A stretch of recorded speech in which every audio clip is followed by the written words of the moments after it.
Hello, and welcome to Lego Lovers with the Warren County Library. My name is Sandy Roberts, and I'm the Makerspace Coordinator for the library. I love Legos. Usually I host Lego building programs in the Makerspace at the Southwest branch, but since things are a little different this summer, I moved my programs online instead.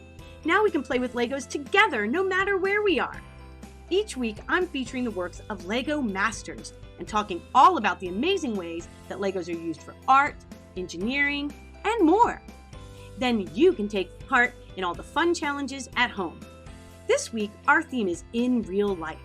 We'll be making things found in real life, from traditional masks to food and more. The artists today are masters of mimicry, the art of imitating someone or something. Our in real life examples are similar to the models we've explored before, but in each case, the artists work to put their own stamp on their creation. Rather than simply representing what they see, they make it their own. They tell a story about their culture, add a sense of humor, or raise everyday things up to make them appear special and noteworthy. In each case, they transform real-life objects and situations into opportunities to tell their story. It takes an eye for detail and a willingness to experiment, and each does this in their own unique way. Okay, let's take a look at some amazing creations and get inspired. Okay, so let's explore some of the amazing artists that we have for us today. We're going to start with one of my favorites, Ekow Nimako. He is a Ghanaian artist who lives in Toronto now. He's internationally known as a Lego artist, and he began working exclusively with black bricks. And yes, that is absolutely a comment on his culture, his race, and his interaction with others. He creates these Afro-futuristic themes that blend traditional art and themes into fantastic futuristic science fiction style artwork. If you're trying to understand what Afro-futuristic means, think of the movie Black Panther. That was an example of Afro-futuristic work. So Ekow is really into creating worlds that are in his mind that represent his culture and what his culture can be. He started a couple years ago with these masks. And what he did is he took traditional elements from Ghanaian masks and recreated them into a more science fiction futuristic theme using Legos. And you can see here, this is incredibly detailed work. This is a big, heavy piece. And these works of art were meant to kind of take the past and the future and meld them together in a really meaningful way. Now, he didn't just want to do this for himself and for the art world. He took it into the classroom with students, giving children of color the opportunity to express themselves by making these Lego masks. And these are some examples of what his students have created over the years.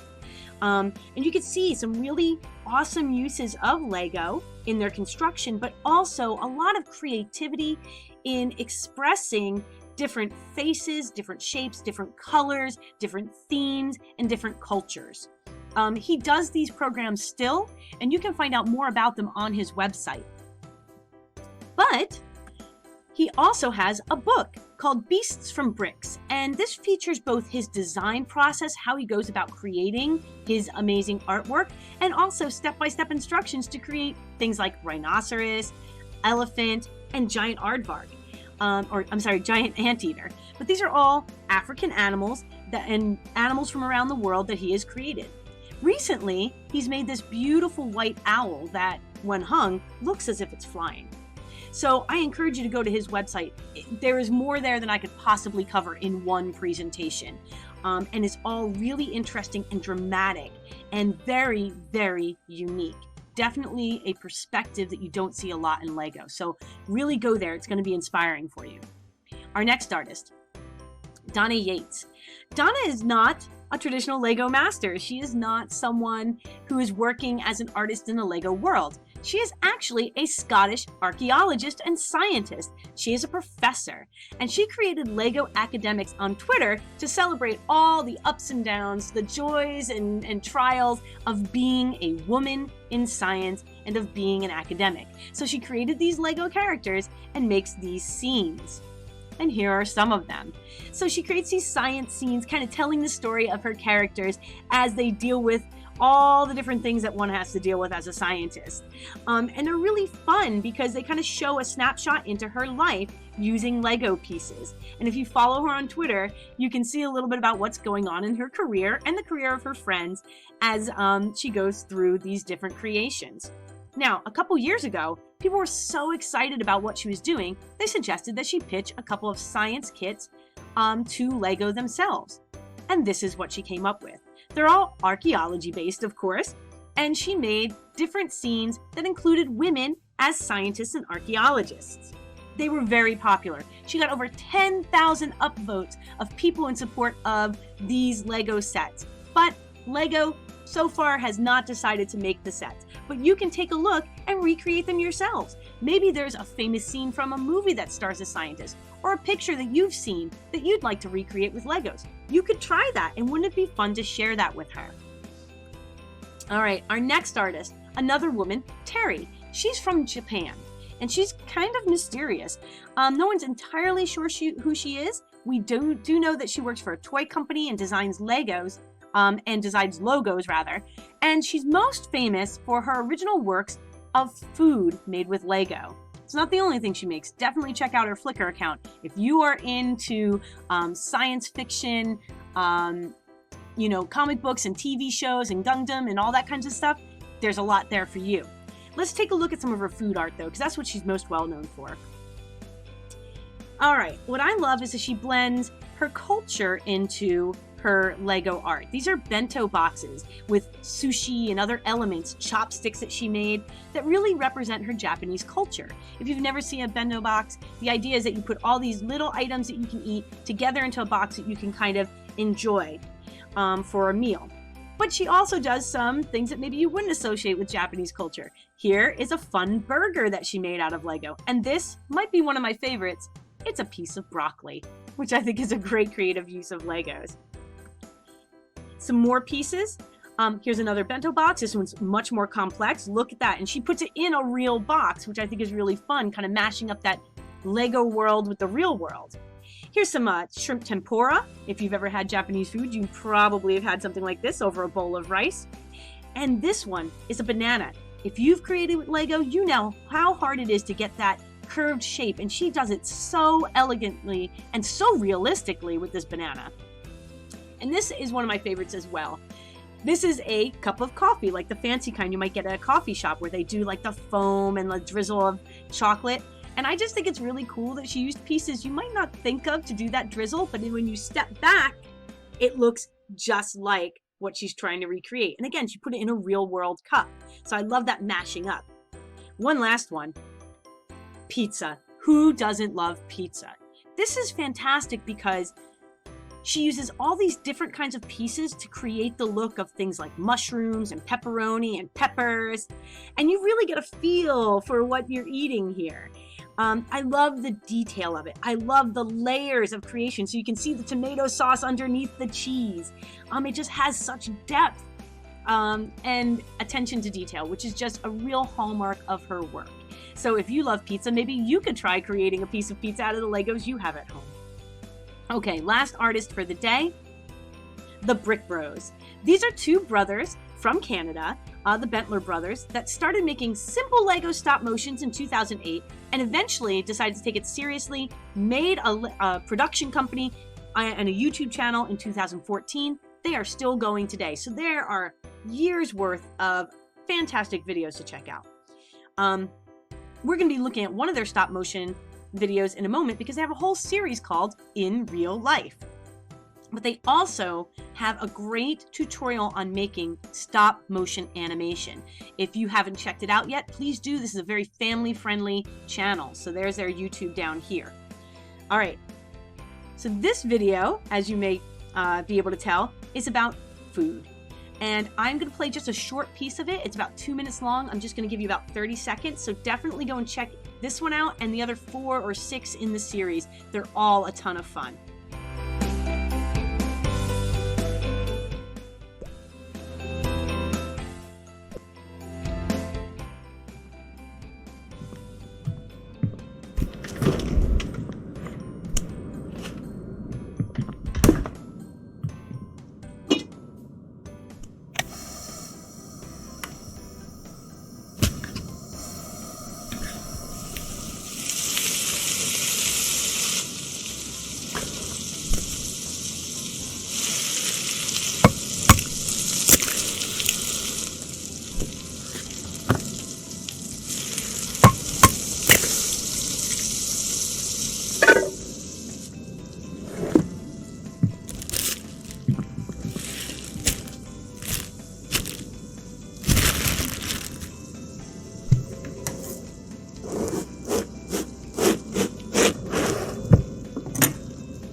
So that's just a short bit of their In Real Life series.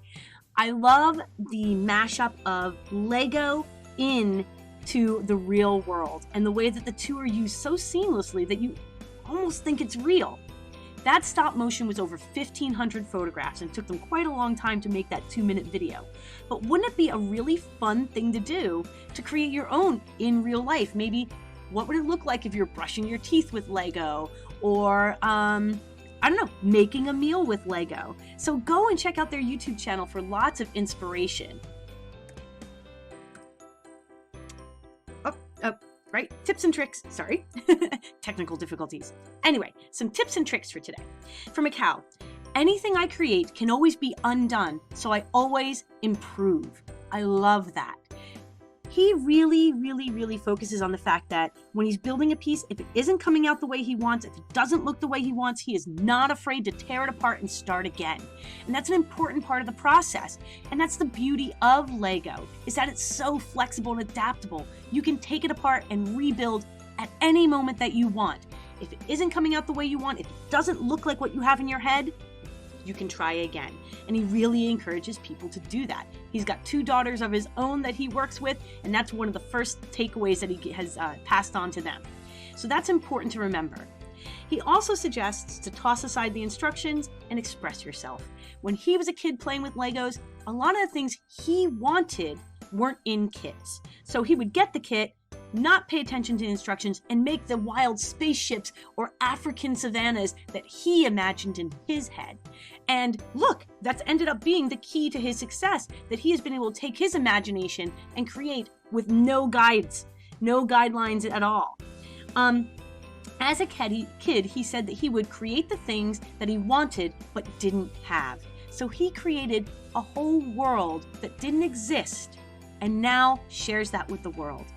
And I think that that's a really inspiring thing to remember. If the world isn't giving you what you want and need, make it. Create it for yourself.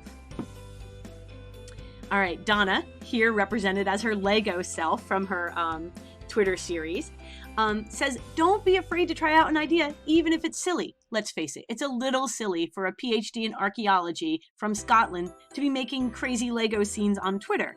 But she does it and she loves it and people love it. And it speaks to a common experience that a lot of folks can really get behind. And in that way, she's communicating with others, even though it's kind of silly. She also says, though, if you're going to share out to social media or create a YouTube channel or a blog, that your silly ideas should have some substance. There should be an idea you're trying to convey, a story you're telling. Otherwise, you're just kind of wasting time.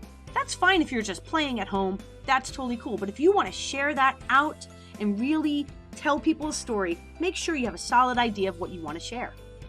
And of course, she says, be positive always about your work, about the work of others, about what you're doing and creating, because staying positive about what you're making keeps you motivated and building. So I think that's great advice. Okay. Those are our featured artists for our in real life Lego lovers today. I hope that they've provided some inspiration for you. Wow, I'm amazed at all that creativity and skill. Now it's your turn. What do you want to recreate? What item in your life do you want to build with Lego? Maybe it's a favorite food, or maybe you want to recreate a favorite toy, or perhaps you have a favorite family treasure that you want to celebrate. Whatever you choose, have fun making it. Once you've done that, be sure to share it. We'd love to see your work. You can share your creations using the hashtag #WarrenLib so that we can see the amazing things that you make. And perhaps, with your parents' permission, you can start your own YouTube channel or to feature your videos, or a blog to feature your photos or comics or other creations. Remember, if you registered for Lego Lovers with an email, you will be invited to a special online classroom where you can share your work and see the work of others. Plus, I'll send you a newsletter filled with other fun things you can do. Didn't register? Send me an email at sroberts@warrenlib.org and I'll make sure that you get an invite. If you don't want to be a part of the classroom, that's okay too. All right, be sure to check out our website at warrenlib.org for lots of great online events and our awesome summer reading program. There's still time to jump in. Though we can't be together in the library quite yet, we can still create and learn together. All right, that's it for the week. I'm Sandy Roberts for the Warren County Library System, and I'm so glad you stopped by. Be sure to invite your friends and join us online so we can build together. See you next week for more Lego fun.